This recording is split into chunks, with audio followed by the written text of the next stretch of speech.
We're talking about the Sunday games. Mullen, we got a good lineup ahead of us. Are you excited for any of these games? Great lineup. I'm excited for a lot. As we talked about last time, we got the Saints-Rams. Mm-hmm. Obviously, game I'm looking forward to the most for today.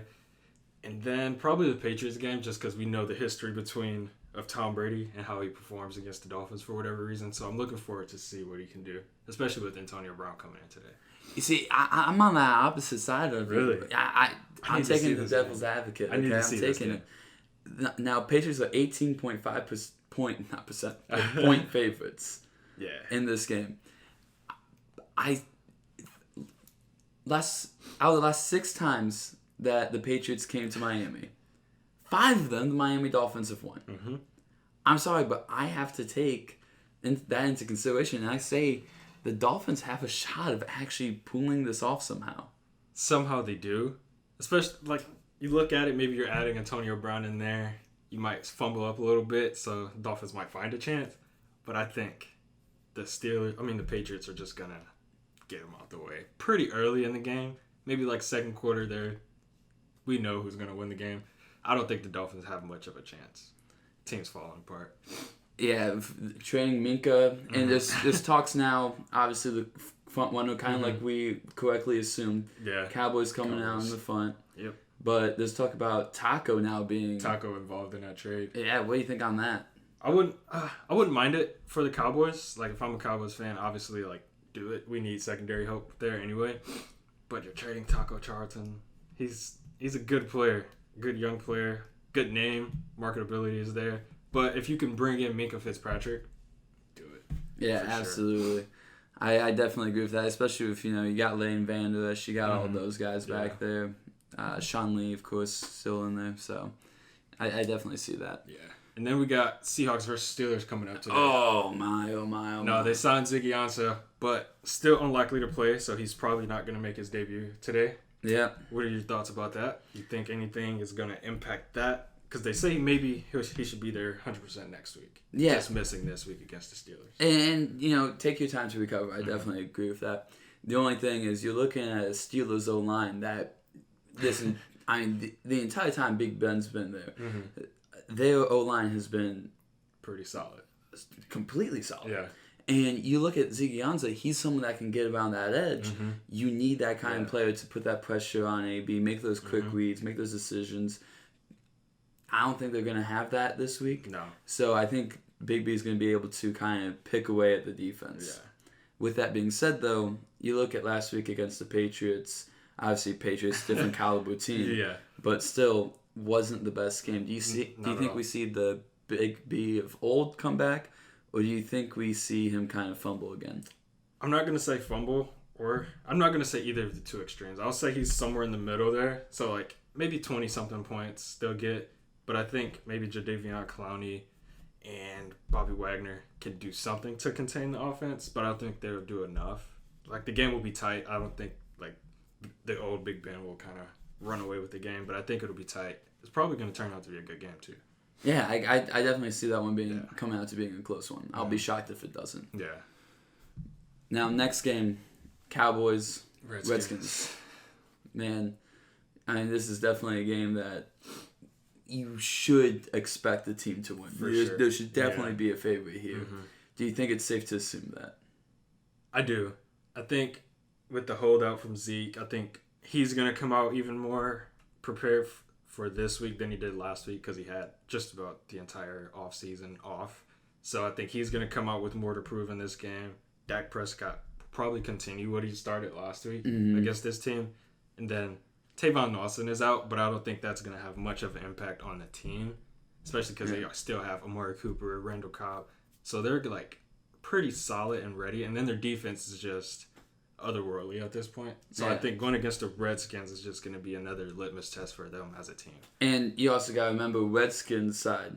Darius Guy, starting halfback. He's out for a long time now. AP taking over that role. You mentioned the Cowboys' very strong defense. Where do you see AP coming into this game? There's actually been a lot of chatter between the players, too, because there was, I want to say it was Jalen Adams. Not Jalen Adams.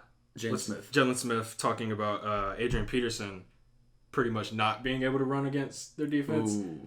So that kind of got AP a little bit fired up. So I think there's going to be something of a rivalry there to watch for. So I think that's going to be pretty sweet. And AP, obviously when he was with the Vikings, Hall of Fame career for sure. Yeah. But since then, he's been hit or miss. But there's been games where he's come onto the field and looked like the AP of old. Yeah. And if he can do that again today, he could be a problem for that Cowboys defense. Now, 49ers, Bengals. We just got the news. Joe Mixon looks like going to be a game-time decision. He, wants to play today, but has to take care of that injury first. Right. Joey Bosa, however, is confirmed he's going to start today. What do you think that means for the Bengals? For the Bengals, I think that could be a bad thing, just depending on if Joe Mixon actually goes out there or not. Because if he doesn't, Joey Bosa with actually playing, he could cause some havoc out there for them. The running game for the Bengals is a question at that point. Oh, yeah, so I for hope sure. If he doesn't play, maybe they can get the ball out a little bit quicker or something, kind of move the chains a little bit. So I think they have to figure out a way to be a little bit more dynamic on offense. Absolutely. And speaking on that, Bengals still without AJ Green. So you already have your top receiver. He's not playing. You have your starting halfback not playing. That's going to be a huge problem for them. So hopefully Mixon goes in there. Everything works out. He comes back in.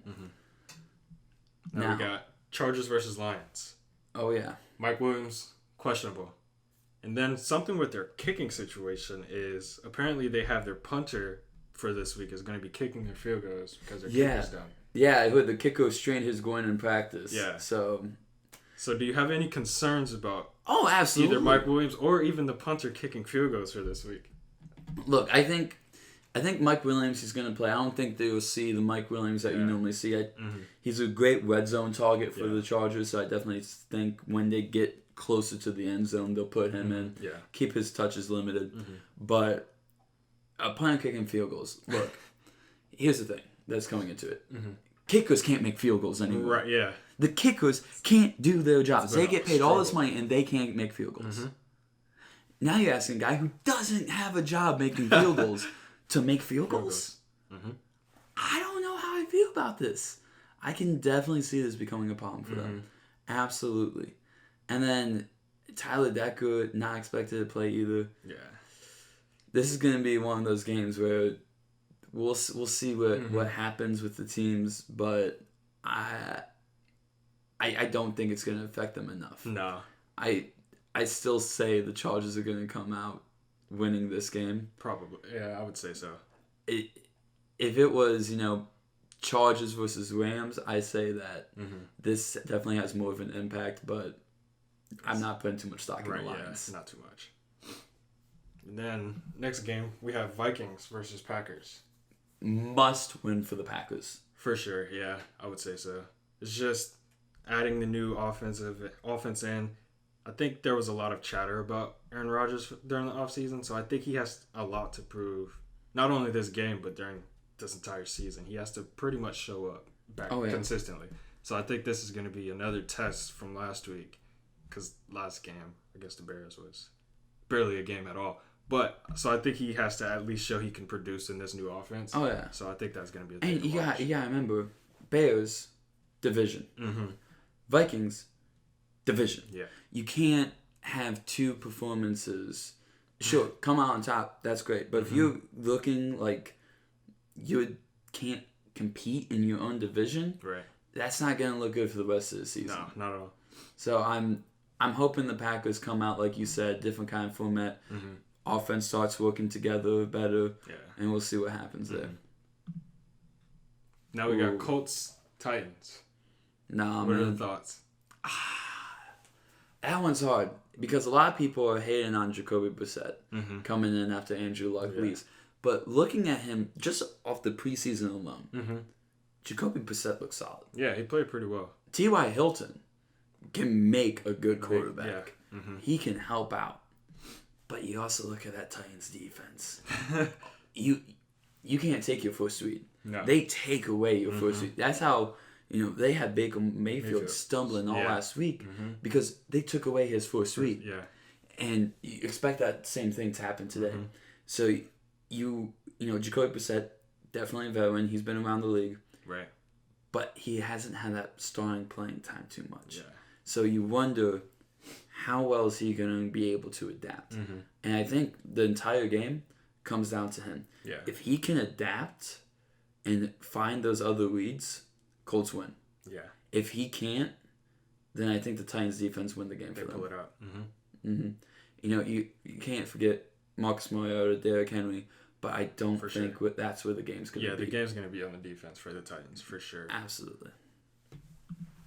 And then Bills, Giants. Giants, man. They trade OBJ. Okay, we still have a solid lineup. Right. Golden Tate gets suspended. Right. Okay, we still got a solid lineup. Sterling Shepard now out. Right. Where do you pass the ball? Honestly, tight end Evan Ingram gonna get touches. I hate to say he's gonna get more touches, but Saquon Barkley, they're about to run this kid out in his career. Like, he's gonna get passes all the time during this game for sure, and then he's gonna be carrying the ball.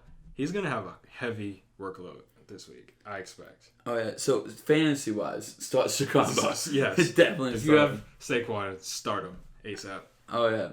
Cardinals, Ravens, 2 boards fighting in the air. Look, it's not the only game this week with 2 boards fighting in the air. We got Eagles and Falcons too. But Cardinals, Ravens, you know, Mark Ingram, Mark Andrews, Marquise Brown, all were questionable coming into this game for the Ravens. But they all expected to play. I would expect them to play as well. I don't think they're going to put all of them questionable, especially like Marquise Brown and Mark Ingram. I think they're going to find their way into the game, at least at some point. I don't think they're going to sit them all. Yeah. Now, obviously, they're coming off a bye week. Yeah, pretty much. For the most part. For the most part. You know, they beat the Miami Dolphins so bad that the players requested a trade off the team. Yeah. So that's like... That's got to be an ego booster if you're the Ravens. Like, that would boost my ego if I'm on that team. Absolutely. But is too much of an ego a bad thing? Do you think that this could actually hurt them in the long run? I think it could, because they're such a young team. Like, Marquise Brown, he came in and dominated his first game.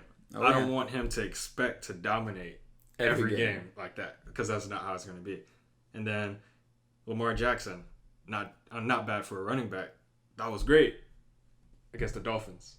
Yeah. So are you going to continue that performance? Or since you had a bye week last week, are you going to fumble against a real NFL team? So I think that's going to be something to watch for with the Ravens team. Absolutely. And then also looking at the Cardinals side, Kyler Murray, there was a lot of concern about his height coming into the league, about his stature. But he comes in, Larry Fitzgerald kind of helps him, elevates him. Where do you think that's going to play this week?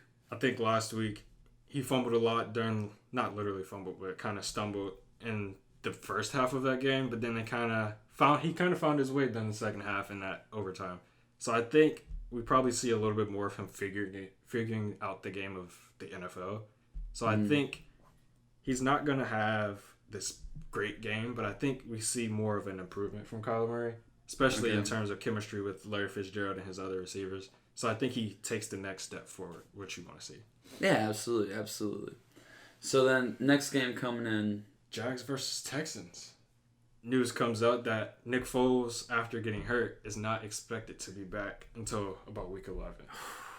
And what does that look like for the team there? Honestly, I think that kind of brings back whatever they expected to do during this season. Yeah. I don't know what much of their expectations were within the organization, but I think by losing your number 1 quarterback until week 11, that brings things all the way back. Oh yeah, but now here's the thing that's even harder on them, right? You starting quarterback, he's out, he's out. But then AJ Boye, your franchise cornerback, he's out. Well, now we're expecting this backup quarterback to come on, step up. We want a target there to be out. Marquise Lee, he's out. Well, AJ Boye is out on defense. Hopefully we can get on Ngakwe. He's out.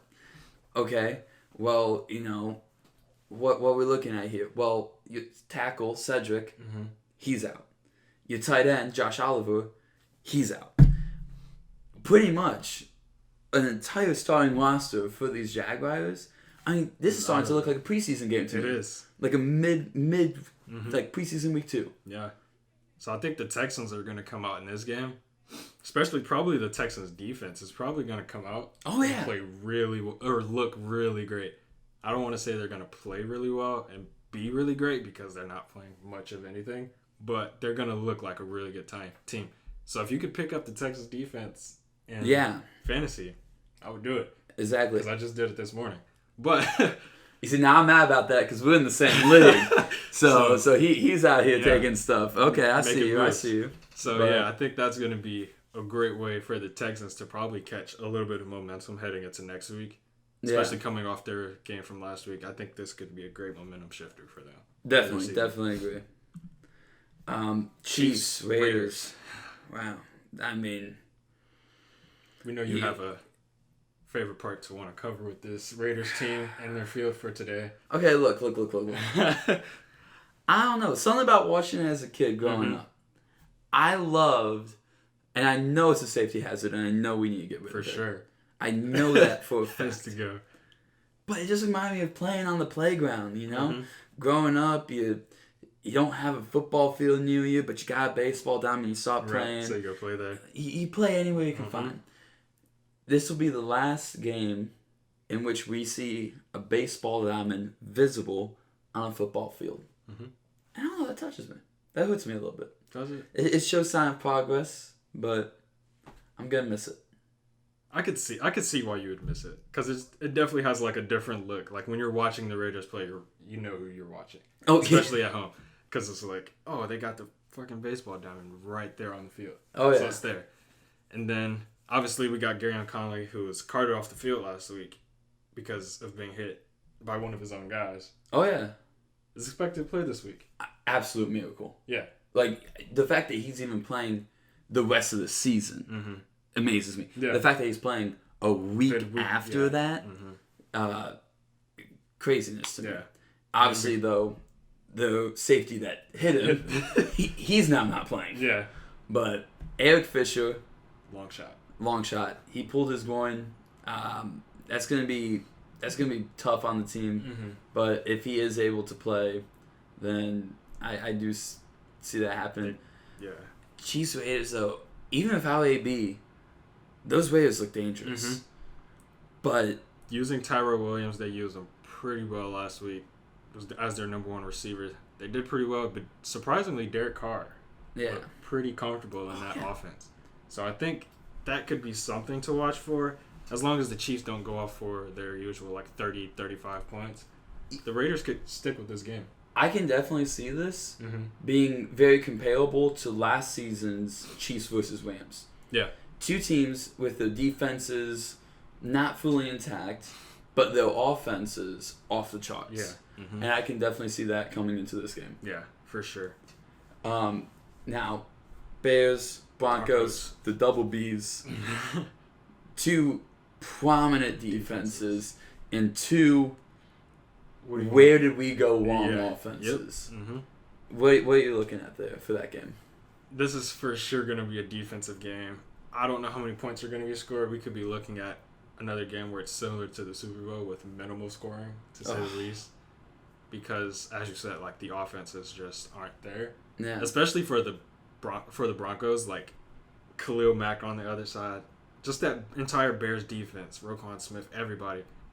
They could wipe out the Broncos offense. Oh, yeah.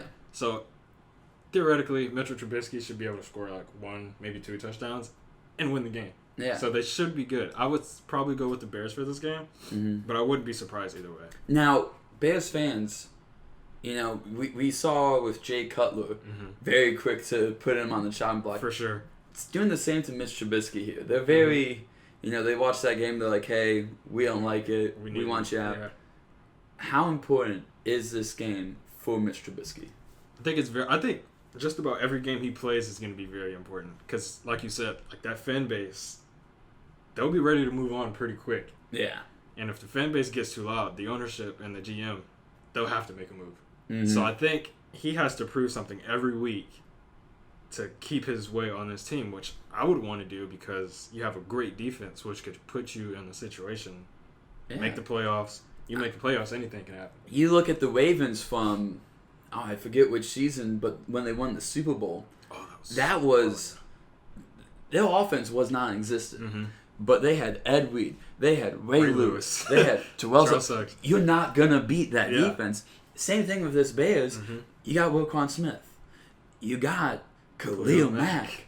I mean, you have an incredible defense that can stop everything. They held the Packers. I mean, we'll see this week if it was the Packers holding themselves back or the Bears holding the Packers back. And if it was the Bears holding the Packers back, the fact that your offense can't get that point, all you need is a touchdown from that offense. The Bears defense will carry you the rest of the way. So I think that's why the fan base was mad. Yeah. I think Mitch Trubisky needs to find the end zone at least twice. And if he does that, I think the Bears defense takes him the rest of the way. Yeah. Now, I'll let you talk more on this because this is your game of the week. This is the one you're looking forward to. Saints, Rams, give me the details. What I like about this game so much is the history of it, obviously.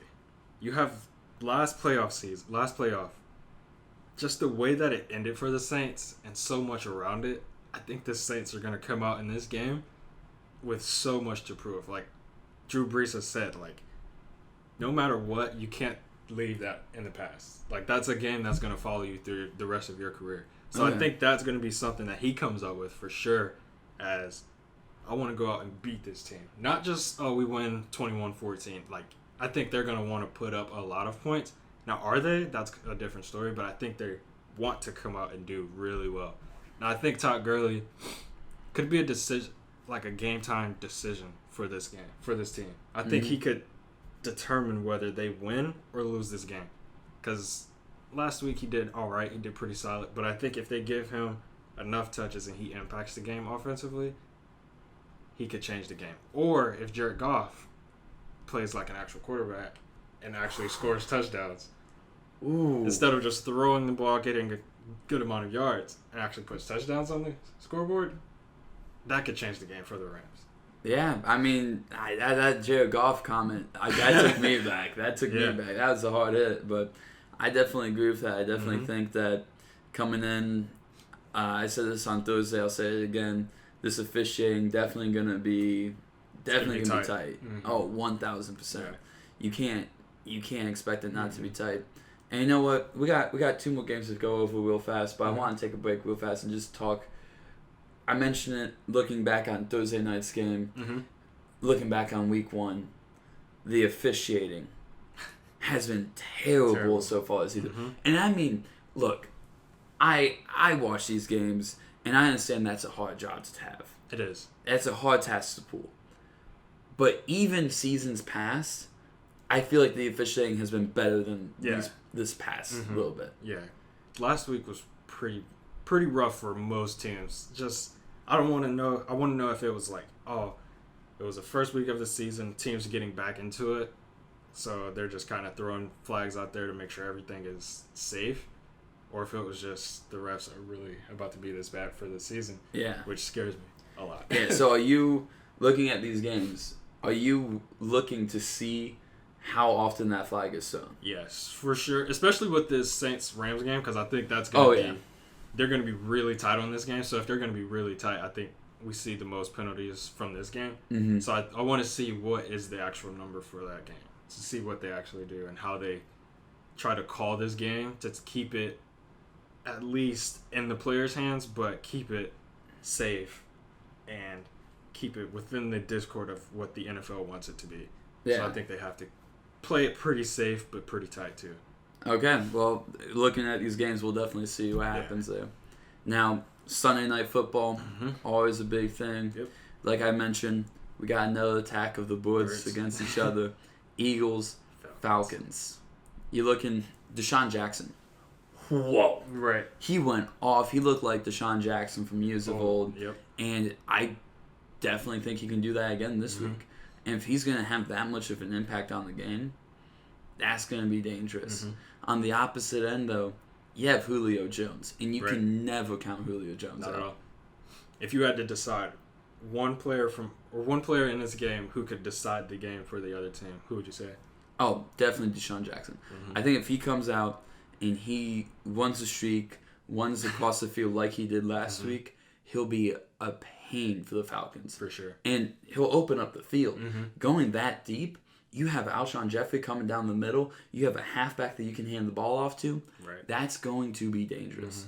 On the opposite end of the field, I think the player to look for the Falcons is going to be the middle linebacker, Deion Jones. Oh, yeah. He's the mic. He's the one saying everything to the team, and I definitely see him. He's that speedy receiver, not speedy receiver, sorry, but he's that speedy linebacker and can keep up with the speedy receivers coming across the middle. Because if Deshaun Jackson does pull out and you have to expand the field, he's going to have to lock down that middle by himself. And that's going to be hard. But if he can stretch out, he can effectively do that. And then the game kind of, instead of being blown open, kind of gets shut back down. And we know Monday Night Football. It's been a long time since the Browns have not played on a Sunday. Yeah. So we're looking at this game and Browns Jets. Start of the week. We're looking at a Browns team with a lot of penalties against a Jets team fully healthy. Then we're looking at now Sam Darnold's out. He has mono. So now we're looking at him not playing. Right. You're looking at Bell. He was questionable with a shoulder injury. He's playing. So you're looking at that. Looks good. All of a sudden, Browns, their starting safety comes in. Got a concussion. He's out. But then the Jets come back around. We're like, whoa. We don't want to have you guys have more injured players. C.J. Mosley, Quinnen Williams, officially out for the game. Mosley with that pick 6 last week for the Jets. Quinnen Williams, huge DT coming in. What kind of impact does that have? I think for the Jets, this is going to be a tough game for them to win, especially with their defense. Just with C.J. Mosley being out, Quinnen Williams being out, it's going to be a lot on Jamal Adams. But I think for the Browns, this could be ideal. You have a team that's kind of missing important parts of their defense and their offense, really. I think this could be a way for the Browns to kind of catch their rhythm as a team, to kind of find a way to gel together, since they couldn't do much of it during the preseason with Odell and Jarvis not playing. So I think they can find a way to kind of mix everything together with this game. Yeah. So I don't want to say we expect them to win again, because last week we expected kind of a win. But I think this could be more so of a win for the Browns if they can find a way to mix and gel their team properly with everyone being out for the Jets. I think this could be great. And speaking of everyone being out with the Jets, we look at Darnold. We know that this has to be at least a 2-week injury. Doctors have come back. They've looked at it a little bit further. Says, look, this can be anywhere from 3 to 7 weeks. Which is a long time. Now, 7 weeks has to be the precautionary. Yeah. There's no way that he's out 7 weeks. I would hope not. But if he is out that long, at what point do you start to worry as a Jets fan? I think going into that 7-week period, I think they have to be pretty precautionary of their record with how to bring him back. So if they're probably not going to make the playoffs at that point, I think you kind of bring him back slowly and probably not even bring him back for this season, just if you're not going to make the playoffs. But if you can try to make a final playoff push and bring him back, I would say do it almost as soon as possible.